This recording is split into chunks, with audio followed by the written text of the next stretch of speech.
How is it that Yehoshua is the specific answer for Amalek? And why is it that Moshe's hands are too heavy to fight without turning towards Yehoshua? And what's the really big deal about Amalek anyway? Welcome to the Siva Shalom and All Parsha. For this week, Parshas Teztave, but it's Parshas Zachor, and we'll focus on the Milchama LaHashem ba'Amalek midor dor, the fight between HaKadosh Baruch Hu and Amalek in every generation. So we see in the laning that we will lane on Purim, that's in Parshas Beshalach, that is the very thing that we're supposed to recall this Shabbos, that Amalek came and fought with Klal Yisrael in Refidim. And then Moshe Rabbeinu said that go Yehoshua, you, and choose warriors. And Moshe's arms were heavy. There seems to be some deficiency, it would seem, so to speak, in Moshe Rabbeinu that he cannot fight against Amalek without having to turn to Yehoshua. What is that about? But moreover, how do we understand Amalek's chutzpah itself? How do they fight with Klal Yisrael when they saw all of the great miracles that happened? Although the Rebbe doesn't state it like this, we know that Yisro saw the miracles and he responded one way. And now Amalek saw all the very same things, Kriyas Yamsuf, and they saw the Makos, and now they're going to fight with Klal Yisrael. How does that work? And why is this war going on for all the generations? The Rebbe explains that there's a difference between this moment and all the moments before. We know that Chazal, Darshan, they learn out from the name of the city where the fight takes place in Refidim, that there it was a place where Rafu Yudea Min HaTorah, that Klal Yisrael had relinquished their hand from their proper service of Hashem, from their proper relationship with Torah. What led to that? What's going on here? So here is the idea. Rebbe says that Moshe Rabbeinu is the Dor Deah. He's the generation that is about knowledge of Hashem, about Torah, about clarity. Here is the generation already emerging as the generation of Avoda. What needs to happen is the service through our own way. And let's explain this. The miracles of Yetzias Mitzrayim, including Kriyas Yamsuf, all happen Isarusa de Le'ela. They happen Min HaShamayim. The Ribono Shel Olam was the one who brought that into being, so to speak, without any help from Klal Yisrael. However, here already in the moments that will be the precursor of Sfiras Omer, and already, of course, have within this Zman the Shefa of Sfiras Omer. This is the time between Yetzias Mitzrayim and getting to Har Sinai that Klal Yisrael has to apply themselves. They have to apply themselves, and therefore the work is being done by those who will apply themselves. However, Chazal tell us, actually the Svarim tell us, that what happened is they had a rifyon, they had a relinquishing of their hand because of the Pegamim and Bris Kodesh, because of the impurities that they had caused themselves because of indulgences in the sensual realm, as Chazal teach us in Parshas Zachor, where it says, Asher karcha baderech, that he cooled you down on the way, or that he happened upon you.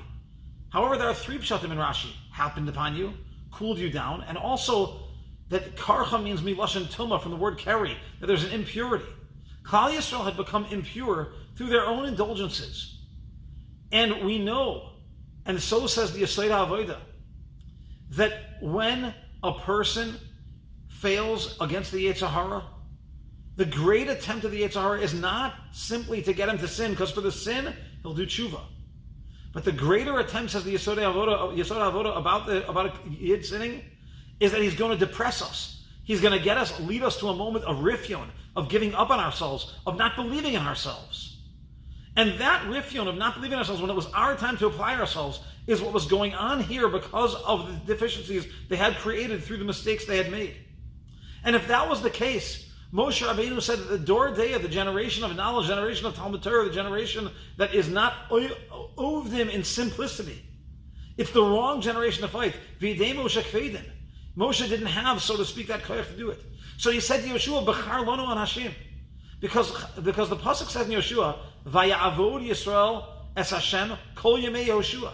In all the days of Yehoshua, Klal Yisrael served Hashem.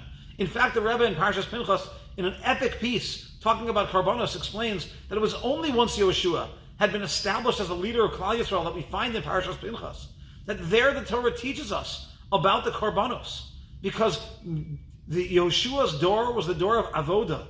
Moshe's door was the door of Deah. And here, what's necessary at the moment of Rifyon is Avoda. My own understanding of the Rebbe's words here means as follows. Sometimes I become down and out about my service of Hashem. I feel like I can't do it anymore because I always fail. In that moment, what it's called for is not so much thinking, but more doing. It's going and performing the mitzvahs even though I feel like I can't. That avoda pshuta, which is the bechina, which is the spiritual energy of the generation of Yehoshua, is what's called for here. So Moshe Rabbeinu says to Yehoshua, Bechar lanu anashim, take people that you know who the people are, to be Ovdei Hashem. And then through that avoda, we can recapture our attitude of victory, and that's what they did. But this goes on in every generation. This is the klipa of Amalek. It never goes away. Amalek is always trying to be matil into us, to put that venom into us that makes us give up on ourselves. But that's not the Yiddish avek. That's not the way for Jews. We don't give up on ourselves. We believe in ourselves. We know that the Ribono Shalom will help us, and we serve Hashem even when we might otherwise relinquish our hand because of our own depression around our failures. The Rebbe says here and in several other places that Shabbos is the opposite of Amalek.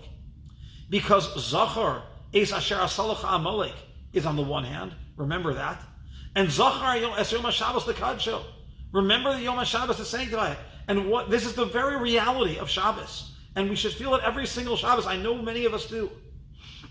That Amalek wants to make us feel that we should give up on ourselves. You fail, and you'll fail again. You shouldn't even try, says Amalek. But Shabbos comes and reminds the Yid, even though I may not have lived up to my potential all week, it's Shabbos Kodesh. I'm reminded of what I can be.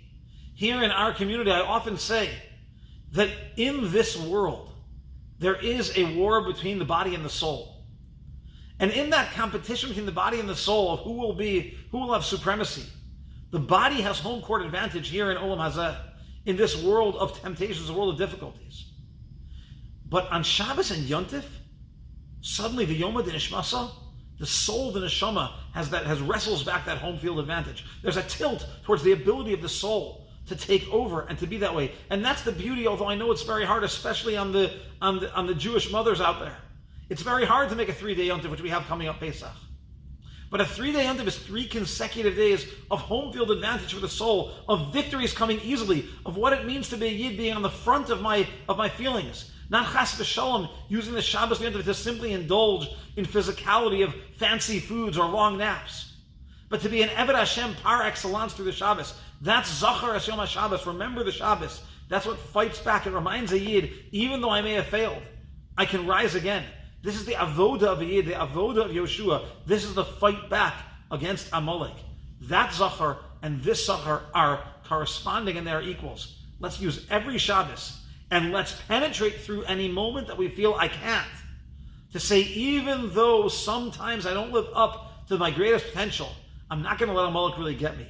I'm going to live up to my potential through avoda pshuta, to serve Hashem the way it's supposed to be. And then everything will fall in line and will rise and rise and rise until the level of Har Sinai.